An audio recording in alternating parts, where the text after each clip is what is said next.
Right, here we go, 9:21. Ray Parlour with me. Let's look ahead to the weekend Six Nations action with Funding Circle.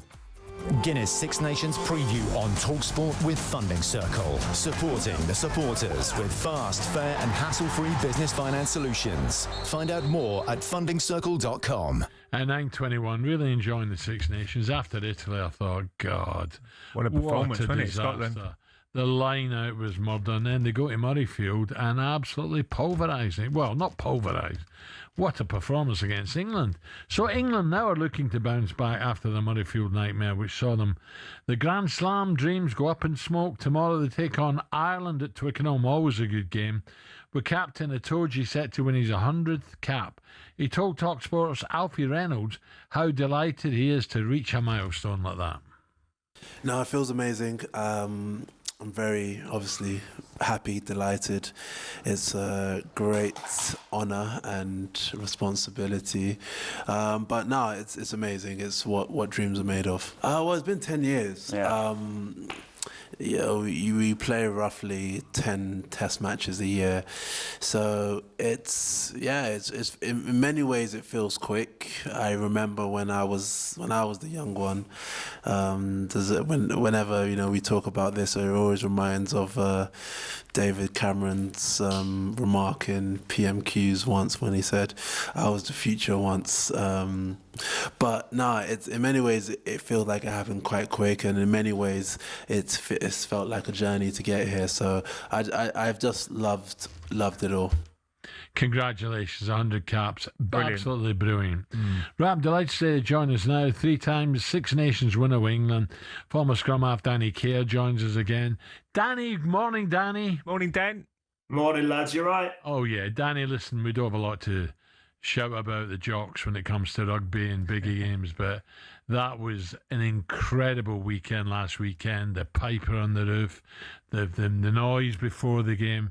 And after Italy, I thought we're going to get hammered here. Unbelievable. What a game that was for Scotland. It's the beauty and the brilliance of the Six Nations ask. That's why we all love it, because it should be tight. Like, I haven't enjoyed some of the games where teams are getting beat by 50, 60 points. It doesn't feel like the Six Nations to me. I'll be honest, I didn't enjoy watching England lose to Scotland, but Scotland were brilliant. They really were. They deserved it. And now it's their time, maybe, to dare to dream. If they can go beat France on the 7th of March, you just never know. It could be their title. Could they, Danny? Could they?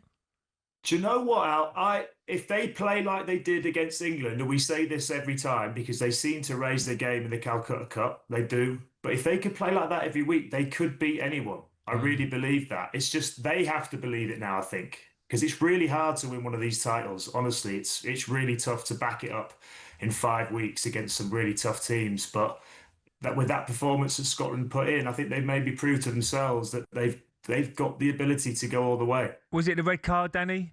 Or would you think Scotland would have had enough anyway? I still think they would have had enough, Ray. I do. Yeah. I think on the day they got the tactics spot on. England were great the week before, but against a poor Welsh side, that they played with 12, 13 men for parts of the game. It wasn't maybe the test that they potentially needed. And I think England lacked a bit of composure when the going got tough. And they lacked a couple of game breakers last weekend. They brought them back in. Marcus Smith's back in the squad. Ollie Lawrence back in this week. It's going to be an emotional one because it's Maro's 100th.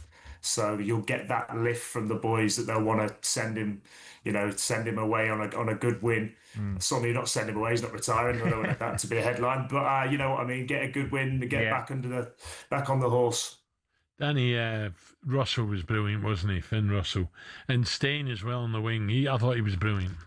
Yeah, they had some quality performers all over. The back row, the whole pack, they really stood up. Considering their scrum got a little bit touched up by English scrum, to then have the nous, the kicking game, the aerial expertise, but then Finn Russell just throwing seeds, his little flick over. He's a joy to watch. That's the type of rugby I like to watch. And now Ireland, people say, well, they're getting aging, but England, Ireland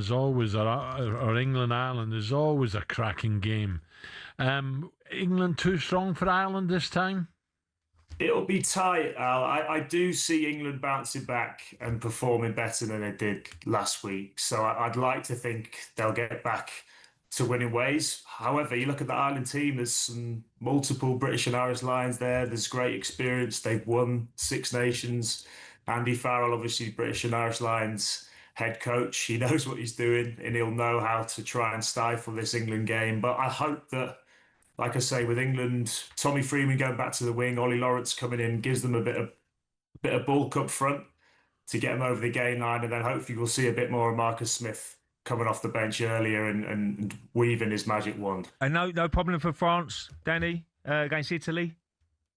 Do you know what, Italy, Ray? They're really coming on. They are. They're playing a lot better. Their club game. They've got two teams playing in their club game that are really flying. They're doing really well, and it's showing through into their main team. Their under-20s teams coming along. So Italian rugby is massively on the up. They've caused some problems already. They still will cause teams problems. However, I think France, at the moment, you watch them and they are playing rugby from the gods. It's an absolute joy to watch. I was there in Wales on the weekend, and it was like men against boys, but they were almost playing a barbarian style of rugby, which is so fun to see. They've got some proper superstars. Danny, we've still got France-England, haven't we, in Paris? We do. It was meant to be the decider, Al, but your boys sorted that. So that still could be, someone needs to beat France to make this tournament still alive. Scotland have got a chance, obviously, in 2 weekends' time. But that last game everyone was building it up that it could be the Grand Slam decider. It's not going to be a Grand Slam decider for England, but it could still be a tournament decider if someone can knock some points off France. Yeah. Danny, you got to have a word with your mate, Joe Marler. We said to him, can he come on after this guy? He said, yeah, no problem. Pick me up in the Bentley and I want a 30 grand fee. It's gone to his head. It's the way it is now, mate. He's private jets, he's champagne lifestyle these days. He's like Ray. Don't know about that, Danny. Danny, listen, enjoy the weekend, mate. Thank you very much. And have a great weekend. And enjoy Twickenham. It's going to be a cracking game. Cheers, Danny. Cheers, boys. Take care. England will bounce back. Although they were very good, Scotland, weren't they? Well, different class. Look, didn't see it coming. Everyone told me Scotland can beat England, right? Yeah. They did. I'm like, really? After the Italian game in Rome, I'm thinking, can they? Yeah. Line-outs were terrible, and yet against England, they were brilliant. Weird. Listen, I don't know too much about rugby. That's all about, isn't it? But I loved it. I absolutely loved it. One thing about rugby, Six Nations, the commitment is sensational from all the teams. And Italy have improved a lot. Yeah, that was Danny saying there. Keep calling that guy Limoncello. It's not Limoncello. It's not Limoncello. It sounds like it.